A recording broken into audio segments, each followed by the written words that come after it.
Welcome back to No Nonsense, a theatre of dreams for some, corruption for others.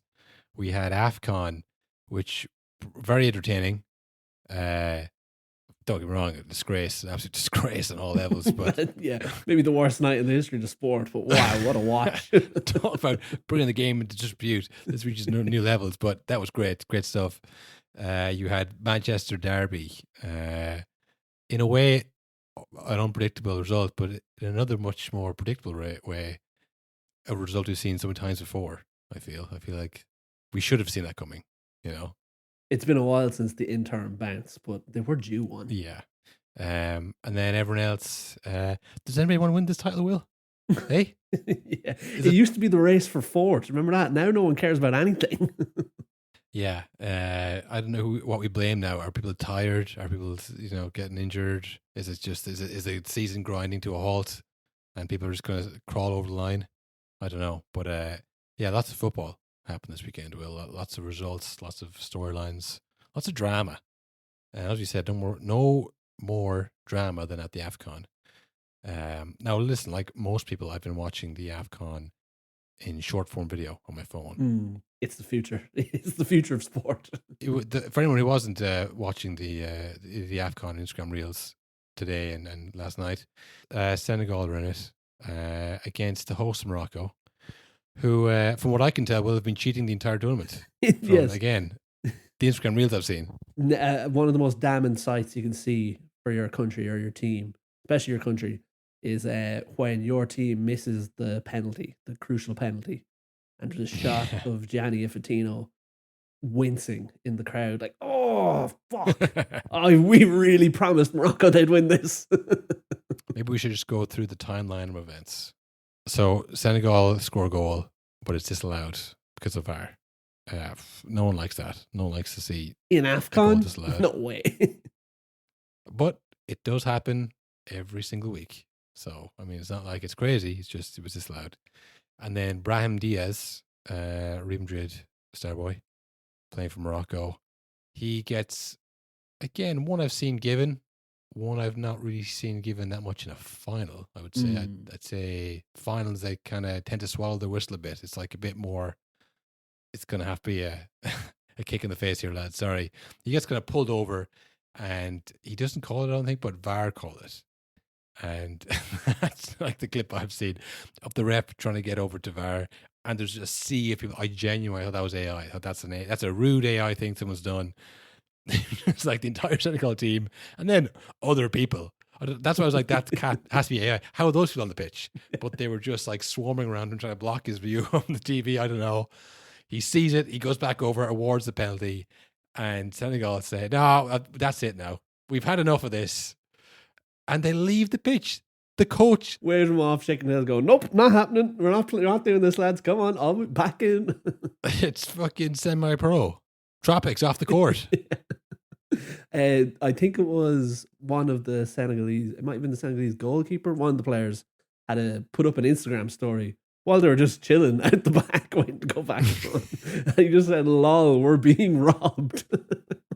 Even just the thought of going back there and going, "I'm just going to go on my phone." Well, we're all addicted to it, Will. Even the heat of the moment, like, I wouldn't mind a reel, actually. Yeah. Just check the Snapchat, see if anybody's been messaging me since I've been working, you know. Yeah. That was Mendy, the former Chelsea number one. They were off for 20 minutes, I think. So long. 20 minutes they were off, and also meanwhile the crowd is like throwing punches, putting hands and feet on the security at the far end. The Senegalese ultras are like jumping from the stand, like wrestling moves, onto the security, 2 feet right in their face. Eventually, the security organized with coordinated baton strikes and beat them back into the crowd. But like, that was about to turn like catastrophic. That was about to be like deaths on the pitch. That was about like, if that was very close to becoming like not funny at all. Like, and 10 dead at AFCON final. Like, that would have been actually the worst thing that could have happened. Thankfully, that didn't happen. And I think it was Sadio Mane who wasn't with the team. He was like, "Lads, like, you can't just walk away." You can't do that. He might miss. Yeah, he might miss the penalty, boys. He was standing out on the pitch, and then he went back in and brought them back out, apparently. Or so I've been led to believe. But yeah, they come back out 20 minutes later. Brahim Diaz, who has dived in the box. He's been waiting. He does like a weak Panenka right to the keeper. None of the Senegalese players even celebrate. Mendy kind of like puts his hand in the air. It's like, what was that? What happened there? Now, Brahim Diaz was like in hysterics afterwards. He was completely inconsolable after he'd missed the penalty after the game. But like that whole thing was very, very strange. Very strange. Unless it was literally they spent the 20 minutes back there talking about how give it another few minutes. The longer we wait, like unless they're just so sure, like. And then they got out there and they see him 1,000 yards staring at the ball on the spot. He hasn't moved in 20 minutes. They're like, he's not scoring this. Yeah, I don't know, like, because if there's a stoppage in play for 10 minutes, if I'm Morocco, I'm saying ref, like, call it off. Blow it up, yeah. Blow it up for us. Like, this is, they can't do this. They can't, like, just throw their toys out the pram and walk off. If they're banned the game, then they're banned the game. We win. Walk over. Give us a trophy. Let's get out of here. And they're in Morocco as well, so like nothing's going to happen to them. I'd be 100% saying that. 50 minutes goes by, and you're still like, so what, I've taken this penalty now? It's like, well, if they come back out. It's like, what's happening? We're the ones cheating. How's this happening? Well, yeah, that's it. I mean, the other side story, and this was happening, I think, in the semi-final as well, the towel gate. There is, and again, especially in the post-AI world, I thought some of these were fake, but I'm after seeing so many. 100%. 100% thought this is not real. And then, yeah, apparently it was. There's like 8 different clips of increasingly more insane towel-related hijinks. Like, it starts off pretty...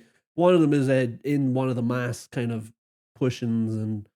I wouldn't say brawls, but, you know, handbags. Handbags. I think it's Hakimi just kind of walks away from the handbags and he picks up the goalie's towel and he throws over advertising boards and he walks back in. So, like, the whole game, Morocco are thinking, get the towel away from him, by the way.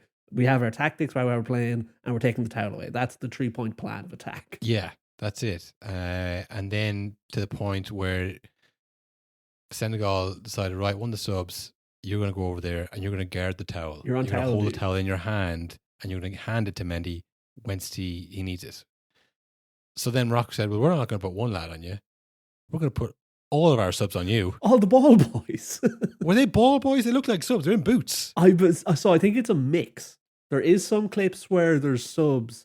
There's one where he's mad dogging him and he's like trying to block him as he hands the towel off. But then there's others where there is literally swarms of ball boys genuinely chasing the sub keeper around the pitch. And another one where they're all on top of him trying to pull the towel out of his hand on the ground.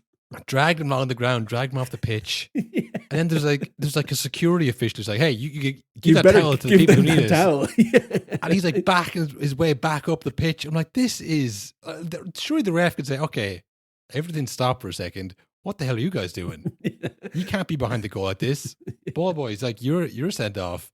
This is what, to me, it could just be gross incompetence. But when you see this kind of stuff, it's like, well, they're clearly cheating. Clearly, it's a coordinated effort. And I did see another clip, I think it was, again, in the semi-final, where a towel was thrown to one of the stewards in the stadium, yes. to another steward, and he fucked into the crowd.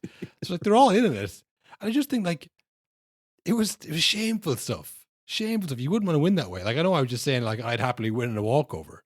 But I feel like if you're going to, you know, piss off and be babies about it, then fine, do that way. That's the rules. But, like, to just, like, well, it doesn't matter if you win. Yeah. You know, if we cheat and we win, we still win. Like, and the whole stadium to feel that way. It's a different kind of a view on sport and sportsmanship. I think it's incredible, amazing. I've never seen anything like it.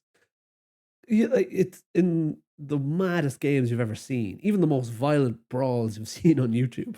This is more crazy because that's like, yeah, that's a lot of lads losing the head and they start pucking the head off each other. This of like setting the ball boys to get the towel is such a mental level of a cheating. You wouldn't even think of it. And then none of the ball boys having any reservations about it.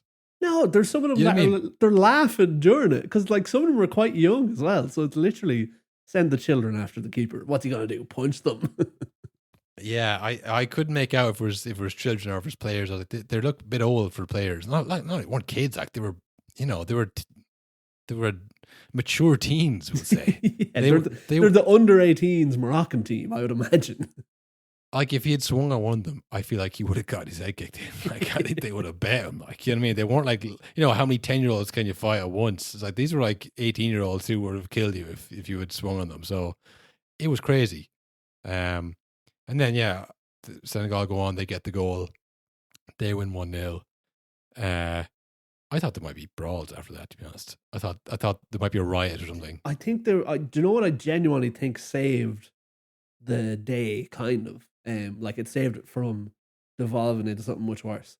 The penalty being so bad that I think everyone in the stadium was instantly so deflated and like, oh, how could he miss it like that? It distracted them from all the rest of it. Do you know what I mean?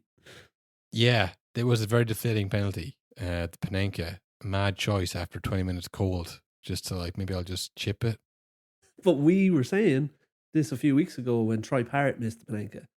You do the time to do the Panenka is when the goalkeeper's thinking, well, it'd be mental for him to try Panenka it now. Of course, he's not going to do that. Yeah, that's true. That's the best time to do it because it's like you never expect that. But it's just, again, it's when it doesn't work. It is the most pathetic sight in football. But he didn't sell it. Like the key to Panenka, run really hard and then be able to stop quickly. The keeper's now gone left or right, and then you chip it. He ambled up, straight legged, and just kind of went, there you go. And I'll shovel the ball. And then it was like the one Keller saved a few weeks ago. Like he kind of went down on one knee, but he never actually did. Like, oh, you kicked him right at me. And he kicked right at him. Do you know what I mean? Like half of it is like seeing when the keeper's going to go and then chipping it. Or at least put it to the other side of the keeper, the other side of the goal. But yeah, maybe it was just a bad penalty. Maybe he just got in his head. But yeah, I don't think I've seen a more bizarre penalty in my life. I don't think, because that was just incredible. So yeah, congrats to Senegal on their victory.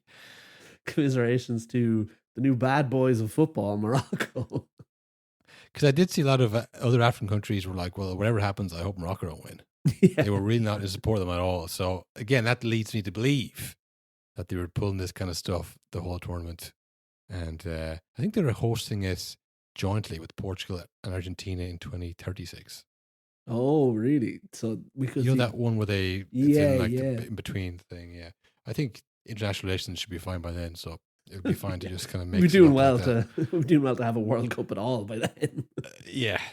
So yeah, a little bit of a trial run for them. See how they're going to do with an international tournament. Yeah, again, that's why I love that shot of Gianni Infantino up in the crowd, up in the box, watching it. Well, I think the head of Moroccan football, like the president of their football association, and just the two of them being like, "Oh, our plan foiled." Yeah, allegedly, I guess. Just put a blanket allegedly on over that because in case anybody listens to this, in case anybody hears this. But yeah, I mean that was the big one, the AFCON final. Certainly I had a kind of thought that there'll probably be something there. I didn't really think there'd be anything in the Manchester derby, to be honest. I kind of thought that'll be 2-0, 3-0 City. Not Carrick's fault, he's only in the job, he's interim, they're looking at Luis Enrique, that kind of thing. But then, this is one of Fergie's boys. You have a go, we have a go, that's the United way. Yeah, and that always works against Man City. Every time United do it, it works. This is it. I mean, is it that other teams look at that style of play and they go, nah, they just dismiss it when they play City? They go, I think we'll just try and park the bus and wait for them to break us down. I think that's a better opportunity to win than to just, sit back and hit them the break. I mean, what did Man United do that they won so easily? What was the secret besides playing Bruno in the right position? Well, that was probably the major key. And again, that's been something that's been missing for the last 3 managers, I think. Now it's like, what about playing the best player where he likes to be? Maybe that'll work. It did. It was unbelievable. But yeah, like you said, they just sat back and they defended well, and then they were really good on the counter. But I do think this game has happened a few times in the last 2 years, over all the managers, except for Amram, because he kind of overcomplicated things. He would be like, and Dorgy, you must be here and then here and here. Dorgy played great, by the way. Dorgy played great, yeah, because he was probably just told, just play on the wing. He's like, what do I do when when fucking Maguire has the ball. Do I cut into the middle? It's like, nah, just whatever. Whatever you want to do. Listen, I can't do it for you, Patrick. You just got to figure some things out, all right? Get out there, bud. Well, yeah, that's what it felt like. It felt like they were kind of just free to just try to win the ball, then try to score. That's all you need, lads. But we've seen this before in United City games where I think genuinely the reason they won, and it feels like a cop-out and it's a cliche, but it's like, I do think they just kind of wanted to win more. Like, they were living and dying for this game. It didn't feel like City were at all. Yeah, thanks, Roy. That's what it felt like. You saw Roy Keane had to eat some humble pie. Yeah, a good bit of it, yeah. He was on his other major outlet, The Overlap, saying that Michael Carrick's wife had a big mouth. A mental thing to say on your podcast. Yeah. That's not me like paraphrasing. I think he actually said she has a big mouth because she tweeted about him like 10 years ago or something. Yeah, he said, why doesn't she pick the team? She's a big mouth. I was like, what? Or give the team talk, wasn't it? Yeah, give the team talk. She's got a big mouth. And and Gary Neville and Co laughed it up. It was like, that's an incredibly rude thing to say about someone. Classic Roy. Yeah, the whole build-up was like, he's dumb and his wife's a bitch. Martin's going to get picked up by Maguire and put in the goal because that's what happens in football all the time. It's not rugby, it doesn't actually matter. And also, don't you think Maguire will be on Haaland a bit more than if it's a man-marking situation? But yeah, I think nobody thought this was going to be anything. And then, I guess playing Bruno at number 10 and then Manu probably, as it turns out, has something to offer at this level. The football hasn't left him yet. Did you see that cool picture he posted of him in the tunnel? Yeah. Did you see Michael Carrick's weird face in it? Yeah, you should have cropped him out. It should have been... Well, I've seen people change with AI, Will. Oh. I've seen an edited version because it's a great picture, but then Michael Carrick looks a bit like... Yeah, he's mad, demented. Yeah. He's like still hyped from the game because they're walking off the pitch. He's like, I can't believe I won, and like his face looks like that. And I've seen people that they've edited like just make him look normal, and he's just like his normal face. And I was like, well, that's not the picture though. You can't really do that, But they have. I will say, huge kudos to Manu. I gained a whole new level of respect for him because he had that picture up on his story. I saw. With I think it was Quiet Storm by Mobb Deep playing over it. I put my lifetime in between the paper's lines. I'm the quiet storm who fight rhyme. Yeah, you heard it. Wow. I mean, he's only 21? To be listening to Mobb Deep, I mean, fair play. Yeah, is this the worst City have looked for as long as you can remember under Pep? Literally ever. It's the worst I've ever seen them. I don't even remember them really having a chance in the game. No, Haaland was taken off. Was it halftime Like taken off? No, it's like 78. Foden was taken off at halftime. Sorry, yes. Foden, because I had him in fantasy football. I remember we were talking about Semenyo. Maybe I guess Semenyo and then took off Foden. Glad I didn't have 5 seat players for this one. That would have been really embarrassing. Foden take off halftime and Haaland taken off towards the end. Didn't get them on the ball. Didn't offer anything for them to link up with. I remember when the team first came out, I did look at the back line and go, Jesus, they really do need Mark Gay. Yeah, I mean, I was actually surprised because when I saw their lineup and I saw Kusanov at the back, I was like, they could get at him. He was the only player they couldn't get at. The rest of them, yeah, he was actually had a fine game. He was good. All the rest of the team were easily got at. Yeah, I mean, it's funny. I'm glad we didn't say that, like, our predictions. Imagine if we did a watch along.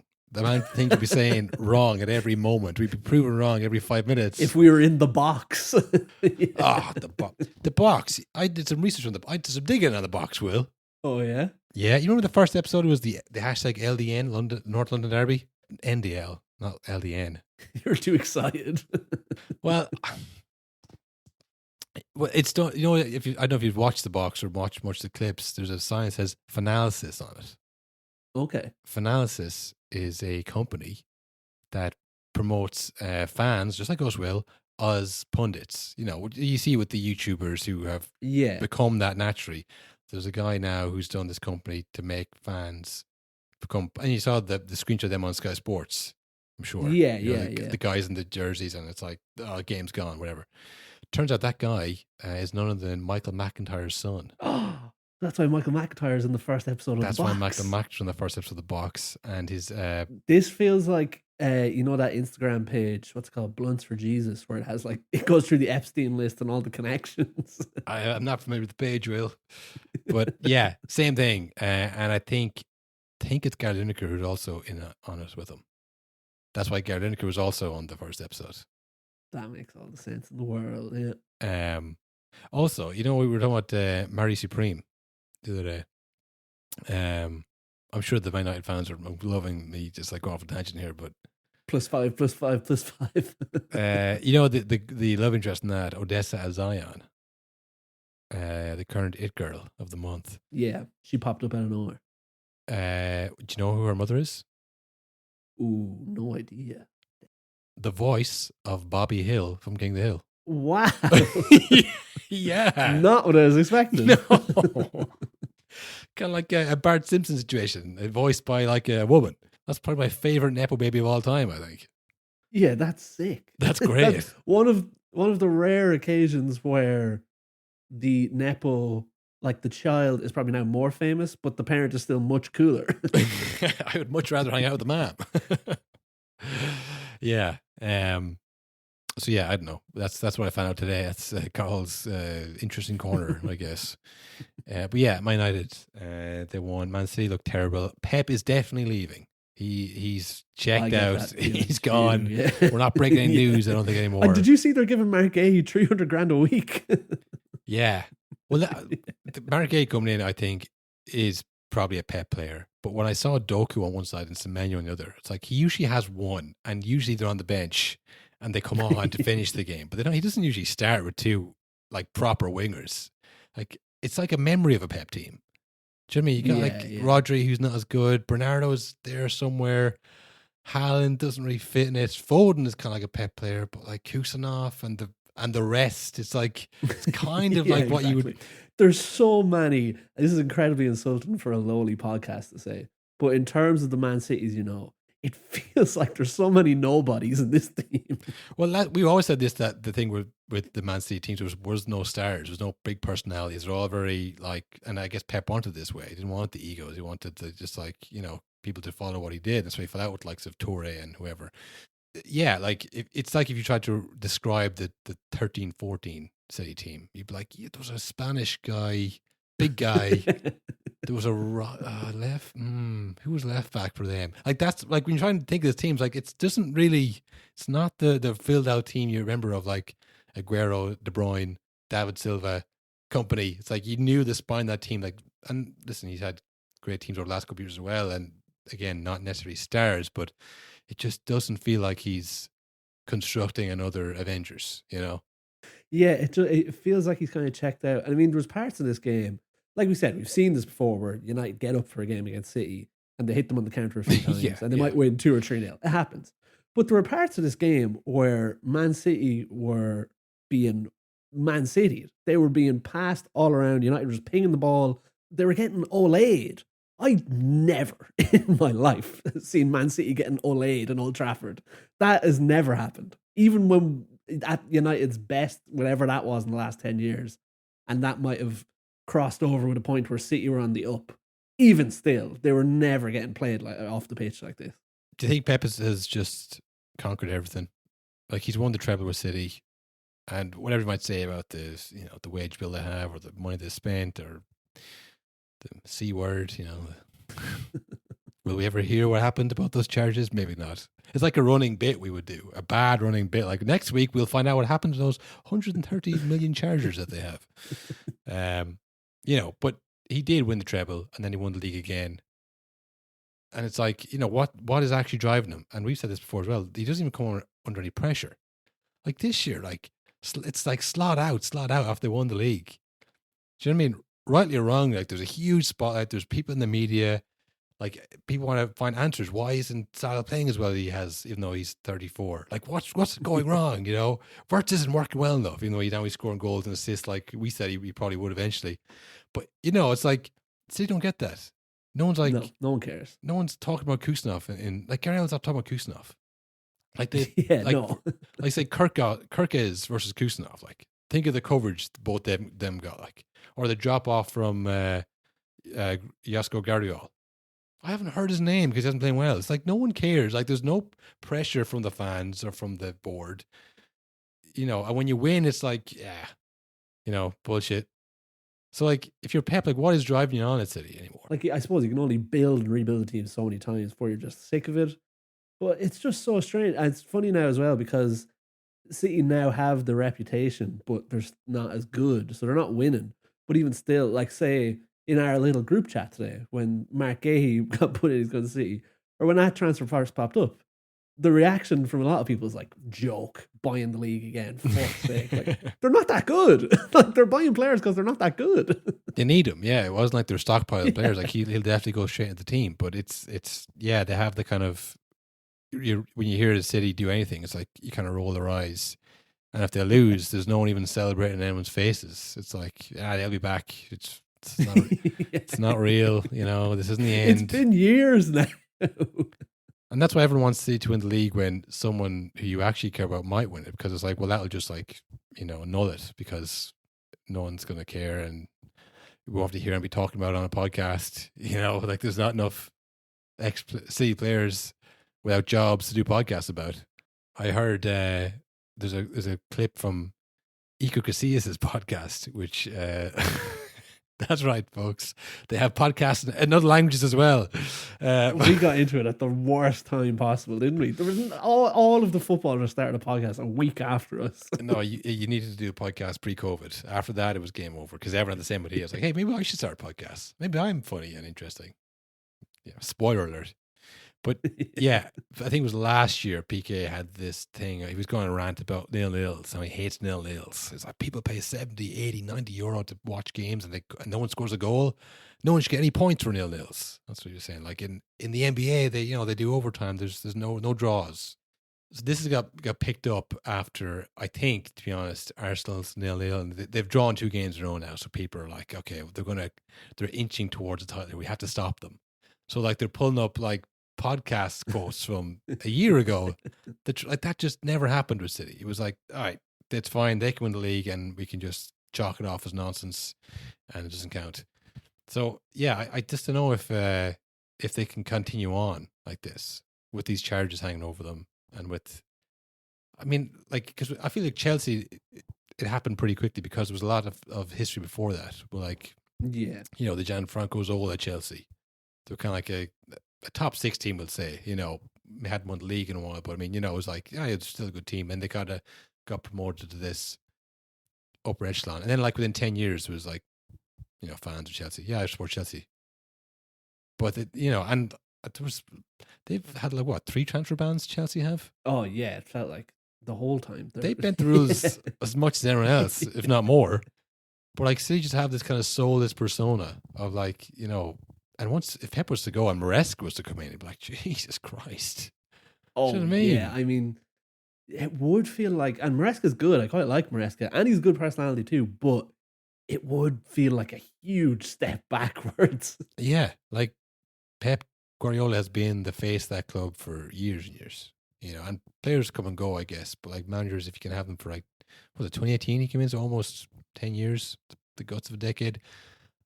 He's stepped away. It's a huge personality to step away from the club, and then you're kind of left with like, oh yeah, well they're just cheats, and I don't know any City fans personally, but they might win the whole thing. It's just it's not trending in that direction for them. Even as a business model, which I'm sure was what they're interested in. Yeah, and like I think maybe it's not us that it affects basically because we're at the age where everyone already has their teams and they follow them, and no one supported City up until recently, really, in Ireland. I'm sure there is loads of, you see kids in Man City jerseys and Haaland jerseys and stuff. Maybe if you're in primary school, you fucking hate Man City. You know what I mean? Because they always win, and you hear about it because there's 8 Man City fans in your class. But I just feel like for our age group, it does not even come into your radar. Yeah, and your dad made you support Man United. Your dad, who's our age. Yeah, exactly. Well, I hope they had a good Monday, that kid. So I guess, where do you want the statue, Michael Carrick? Is that the next question? Contract, get it on the table. Get the contract. Listen, all you've got to, Man United might not thank me, but get the contract out, put it on the table. Yeah. Let him sign it. Let him write whatever numbers he wants to put on there, given what he's done now since he's come in, and let him sign the contract and go. Ollie's at the wheel, man. He's doing it. He's doing his thing. Man United are back. I mean, this is the trouble, though. Everyone knew. It's so easy to say. All right, let's get into this. Let's strap in, folks. We're having an earnest Michael Carrick full-time job chat here. What are the pros? What are the cons? Well, the issue is, it's so easy to say, don't give him the job. Even if he wins every game and they qualify, they get top 4 and they beat Arsenal and Man City back to back and all this stuff. Even if he does all that, it's like, obviously don't give him the job. Of course you don't give him the job. No way. If he does all that, are they not giving him the job? Oh, right, okay. You know what I mean? I think they'd be mental not to. You have to give it a go. Well, yeah, well, who are the options? I guess that's the real question. It's an interesting one because there's so many managers available in the summer. You have to pick them, but I think that's more trouble because it's like Glasner, say you get him in. Glasner did a press conference there the other day where he said he's leaving the club. I don't know if you heard about this, Kyle. Remember we talked about how the same press conference where he announced he was leaving and he was leaving. Crystal Palace board did not know he was going to say that. Yeah, but apparently he had told them beforehand that he wasn't going to stay on, but they didn't know he was going to do it that day. So they knew that at the end of the season he's going to have a statement, and he said, "No, I'm doing it today. I'm doing it now," which is weird because if you know you're leaving, then why do you care about Gay leaving? But he's trying to say, "Sack me, please, so I can get the Man United job." Was that what he's doing? Maybe he wants a little bit of money. It'd be nice to get a little bit of extra money if I get sacked or whatever, however it works. But maybe it's just a case where, because I saw he did an interview after the game where he said the club feels like it's been abandoned because no. After he made it worse, he was like, "They've ripped our heart out." It was fucking insane. he wants to get sacked, but I'm wondering why he wants to leave. Is it for the money, or is it for maybe a potential job that he wants to get his foot in the door now? Surely, if you're Man United, you see that and you go, "Oh, that could be us in a year and a half if we don't give him what he wants." Do you know what I mean? Or it feels like, again, it's the Ollie situation. Carrick's never going to say anything. He's going to say it's the Man United way and I love Kobe Mainu and I'm happy to be here. It works out so much better for the board. Yeah, well, okay, Oliver Glasner has won, and I think you were saying last week was Frankfurt, and then it was where was that before? I think they've all ended in this kind of you've look how they've massacred my boy. Look how they've massacred this team that I've built with my own hands. So it goes the same way every time with Glasner. Xabi Alonso, I mean, he was the manager last summer when he was available. Probably 2 summers ago when they went invincible in Bundesliga. Everyone wanted him then, but he's like, "I want to stay on with Bayer Leverkusen." Obviously didn't win it again against Bayern. No shame on that. But definitely at the peak, he could get any job he wanted. And to be fair, he got Real Madrid, so he did get any job he wanted. Now, after an unsuccessful Real Madrid period, it depends what you're looking for. If you're looking for someone to change your club and bring in strict tactics and just, improve it that way, then I think Alonso's probably your man. But if you're just looking for someone to kind of work with the players you have, I don't think that's a guy who you would say top of the list. There's Thomas Tuchel, but that's kind of messy as well because he's currently employed. Yeah, and we know how it ends as well. As soon as he doesn't get a few transfers, I think he gets a bit angry and he'll say something and it's Amram all over again. Plus, he's not available till end of July. Also, then it's like, okay, best case scenario, he does not win the World Cup with England and we can take him. Which is like, right, well, then he's not winning the World Cup with England. You know what I mean? They probably have one of the best teams in the World Cup. Yeah, and just the public sentiment as well, like this loser has now come to us. That's what they would be saying. Yeah. So, and then, of course, there's Luis Enrique, who said he's not going to sign on with PSG. Yeah, I think Luis Enrique, of all the managers, I feel like he has enough clout and experience to go, I'm not going to Man United. And that will he's not going. I would say that would be a disaster for him. Because it's like that, whatever, like I know he turned PSG around and won everything with them. But I mean, the backing you get at PSG is very different to the backing you get at United, I think. I mean, even there was transfers for Amram when they liked Amram. that they still were like, no, we're not going to get you Emi Martinez. We're going to get Lamins instead. Stuff like that. Yeah. But it's just like, that's the kind of transfer at PSG that even then it's like, yeah, it's the goalkeeper. Whoever you want. Get whoever you like. But he said, I want Mbappe out. And I want That's true. Donnarumma out. He was getting rid of players. He wasn't like, I need this, this, and this. So that's true, yeah. I'd say, and maybe the Maresca thing is already a done deal. But City, who have been pretty smart for the last while, if they saw that Enrique is also maybe throwing his hat in the ring at various jobs, I think I'd rather Enrique over Maresca. Oh, yeah. Oh, yeah. And then Maresca to United. Perfect. Maresca, well, that's... Great. Sorry, he's such a done deal to City. He's the ideal Pep's successor at Maresca. I mean, Maresca to United, would you rather Maresca over Carrick? Yeah, but this is like... I don't know because... It's been one game, like, Maresca over Carrick or Luis Enrique over Carrick? He beat City, Will, at home. It was the way he beat City. He made them look like boys out there. Yeah. Well, it's the thing that I think, because I think I said a week ago that I've learned about Man United is that like what works at all of the other clubs, it does not work at United because you need a yes man who's not really fussed on the system or the tactics, and he's gonna say whatever the people want to hear, and that's the only manager that's going to work at United now. All of the rest of them will have massive falling outs with players, the board, or the fans, or one of the three. I suppose the only thing, there has been a lot of change at that top level at United since Solskjaer was there. Yeah, it's a much more well-run club. Like even Amorim, the transfers he got in, it's all players who make sense for whatever the next manager is. Like Mbeumo can play for anyone, you know what I mean? Cunha can play for most people. Dorgu looks good and he's young, and they have like lots of young players, and so yeah, it's not as much of a basket case as it used to be.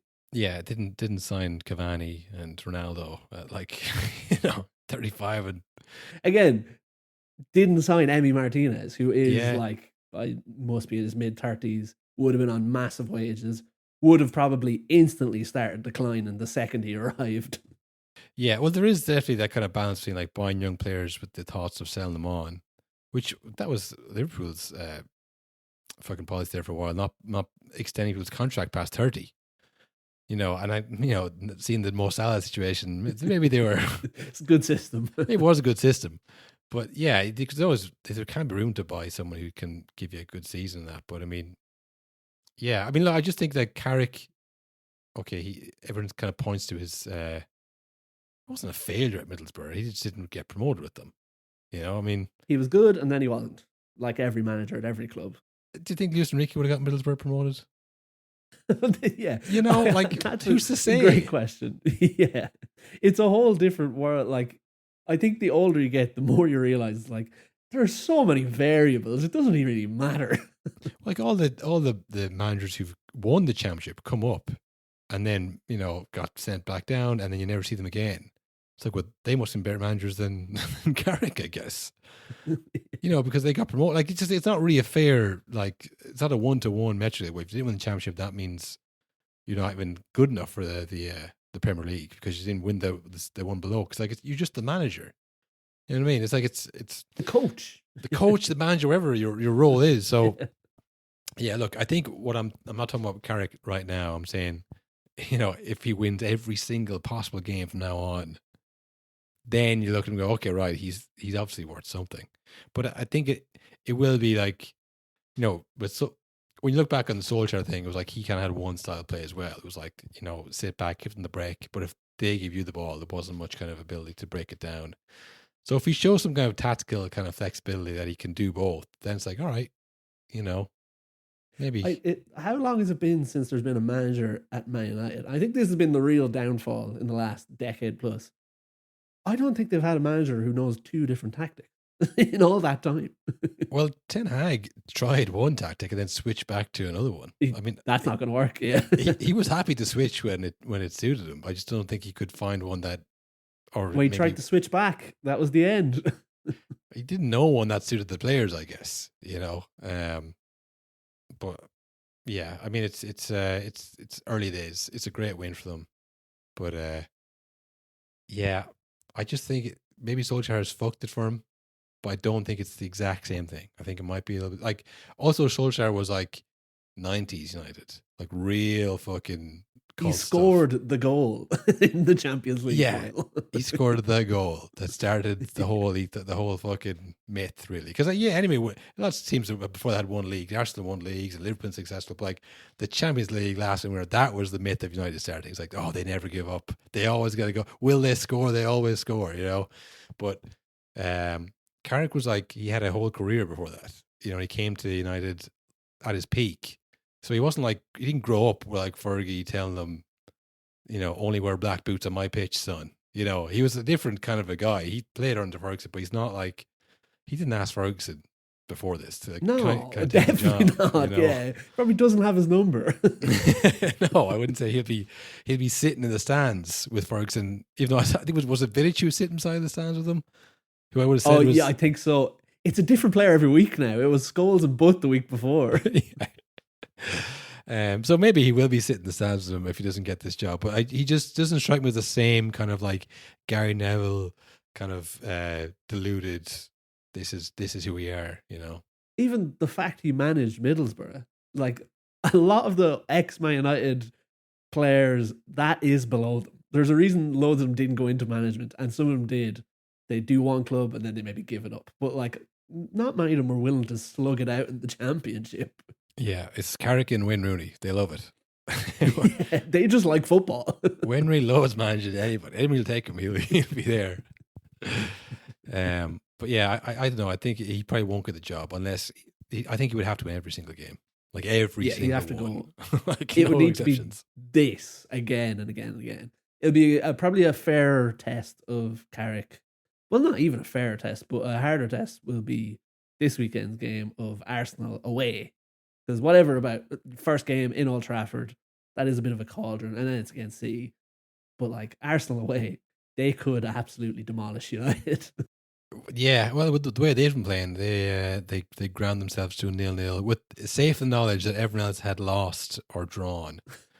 I think Aston Villa lost to Everton after that on the Sunday, so like just it all worked out. So they're just like grinding the way to a title in the most conservative fashion you could think of, Which will help them against Yeah. United if United are trying to hit them on the break, and Arsenal are just happy to sit back. I don't care. but I just feel they won't like take it for granted. They'll just like all we have to do is get a corner. All we need is one Exactly. corner. And other years they haven't changed. They've always been like this. There's always been the conservative kind of like, let's keep it tight, no mess around, and we'll maybe get a winner. And other years when City were really purring, it was like, no, they're going to win every game. Like I think they've lost and drawn 9 games this year. City. I think the last 2 years they lost like 3 games. It's like they're not on the same level of consistency that they've been on. So I think it will work for them this year, Arsenal. They kind of just grinded it out. I'm sure you saw the clip of Arsenal or Arteta taking notes of the Senegalese players just walking off the pitch to try to rattle the goalkeeper or rattle the penalty taker. Like, I think it will work for them, but yeah, I don't think, because it was against Liverpool, everyone's like, oh, it's going to be a demolition. 4 goals, 4-0. It's like, have you watched any of the games? Like, it just doesn't go that way. Against any decent side, they keep it tight. A draw will do. Everyone else is losing to everyone. If we can draw against these 8 teams, we'll win the league. Yeah. Did you see Declan Rice then screaming to the crowd, to the sky? Damn you! I think so. Every fucking time it's the same. I just he said it very lip readable. You could see it. Performative, yeah. I didn't want to say that. I was trying to get around that because that feels like I'm having to dig. But yeah, I would say performative. I think if I had to choose a word, I'd say it was kind of performative. He knows that people want them to win these games, and it's not good enough. So you just want people to know that he wanted to win. He was trying to win. If they really wanted to not have another game like that, they could go at Nottingham Forest. Really go at them. Yeah, I think they could win games, 3-1, 4-2, but they might concede the first 2 goals. That's the thing. Exactly, yeah. And that's not really what Arteta's all about, I don't think. I think he's, same with with City under Pep. They are very like controllable. Like we passed them to death by 1,000 passes. That was their whole thing. And City had better players and they could do it. Look a lot better. But I mean, yeah, he comes from that Pep school, which is not like, all out attack. So yeah, I think the big test for United will be like Everton at home. Brighton. Now, do we play them for a third time? Well, Brighton is obviously just chalked that one off. That's a loss. That's going to be the end of it. But I mean, yeah, it'll be Spurs away. Spurs, a team who we've lost to, I think, the last 5 times we've played. So that is a good test. But on paper, a team not going well, you should beat them, and then, It's when the other teams figure out, oh, United are a counter-attacking team now. Grant. We know, well, let's just not play against it. That is what the second he comes up against a low block, as Arnie Slot always says. If they change, it's hard to adapt. I don't know if you saw the clip, by the way, of Arnie Slot saying that he's like, I don't know, 20. He's like, I think 20 of the last games I've had to rip up my pre-match team talk because we go out and they're playing a totally different system than I expected them to play, and I've been telling the players all week. It's like, you should be telling them they might switch it up. You're saying guarantee. This is an absolute. They're going to come at us, and we're going to pass around them, and then we're going to stick in the goal. It's like, look, guys, I did not see it coming again. 20 times, I would say, this has happened so far. They're playing a low block. He's had to rip up 20 pre-match team talks. It's like, right, well, you're doing them badly. There's been 22 games in the league this year, so I don't know what. Twice he's known what's coming. Well, he keeps saying it. Like, if we are hearing it, then the other teams are hearing, like, yeah, they don't like the low block. So, and he doesn't think we're going to do it for some reason. He's not expecting it. So we'll catch him off guard if we play a low block, and they won't be able to figure it out. So, yeah, I have no sympathy for any slot. They lost. No, they drew, did they? They drew with Burnley, but it felt like a loss very much. Yeah. Aston Villa lost, and then Tottenham lost. Well, there was boos at Tottenham. They lost to West Ham. Boos at Tottenham, boos at Anfield as well. Boos at Anfield, slot out. Yeah, it's all kind of. When I think at the start of the season, do you remember our preview? I missed those first 4 weeks. The best part of the season because it's still, it's still warm. It's bright out, and every team has this kind of like hope of like, oh, this is going to be great. Like Chelsea, Arsenal, City, and Liverpool all thought that they could win the league, and now you look at it. And like even Arsenal fans are like, oh, this is just the worst way to do it. I obviously won't care if we win, but like this is awful. This is the worst kind of way to win the league, to crawl over the line in embarrassing fashion. Yeah, to drop points against all of your rivals and win the league. I think Chelsea were booing, or they had a protest, and it's a protest, yeah. Are booing, Liverpool are booing. United are seriously considering Michael Carrick for the role. We're back. They're back to where it's 2021 all over again. Yeah. It's the first 4 weeks. That's where it's at.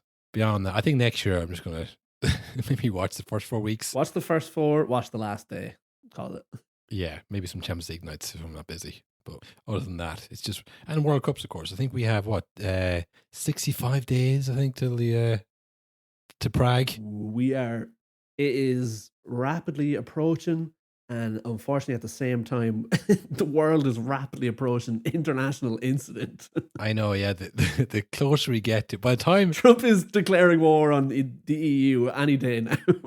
By the time we get to like the World Cup starting, it's like we'll have qualified, like, so any chance the World Cup's going ahead? Like, no. It's like, I'm just asking if the World Cup's still going ahead. Because all the EU countries have pulled out in solidarity together. Like, yeah. No, I'm with you, brother. I am. Just wondering, is there any way we could have like an exemption for us to play the World Cup? What if we just played the Mexico and Canada games? Are we allowed to do that? It's like the what's that? The Iron Claw, not the Iron Claw. Is it Iron Claw? The wrestling movie. Yeah, Iron Claw. And he's going to the Olympics, and they comes in as like, we're boycotting the 1980 Olympics. That's what it's going to be like, isn't it? It's going to be, the movie's going to have someone walk up to Troy Paris in Amsterdam, like, sorry, Troy, our worst fears have been realized. They took Greenland. Greenland has fallen.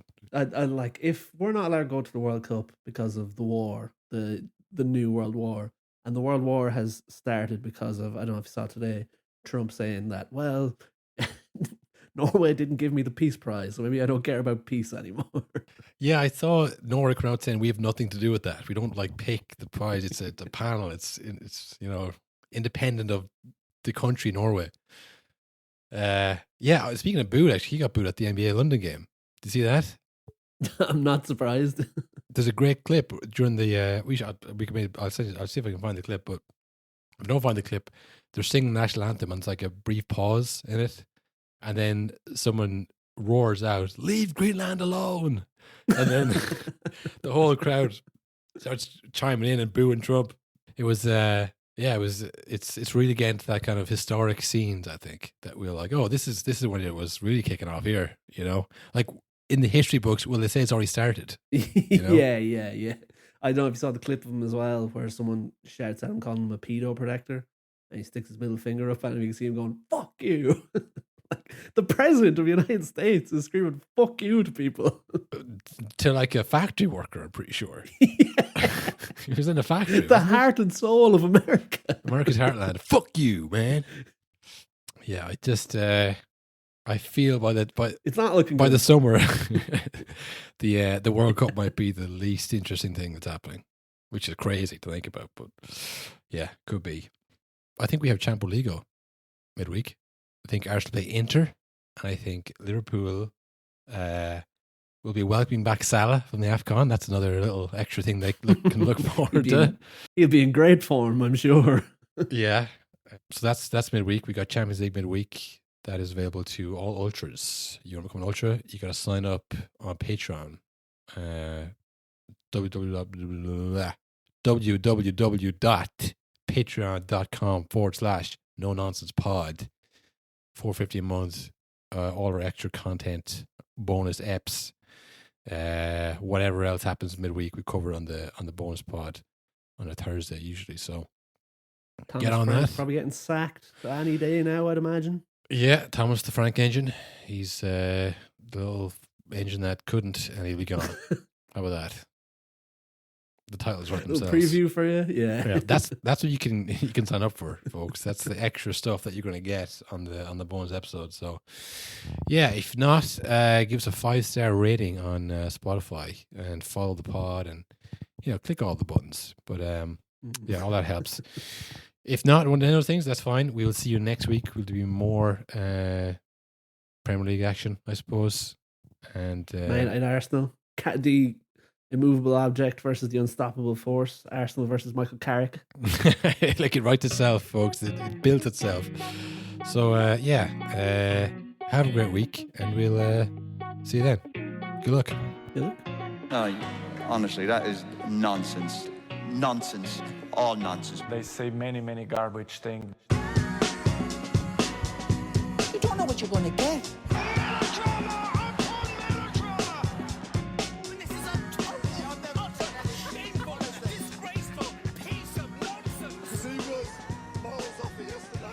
You'll learn a lot more if you listen rather than talk all the time. No problem.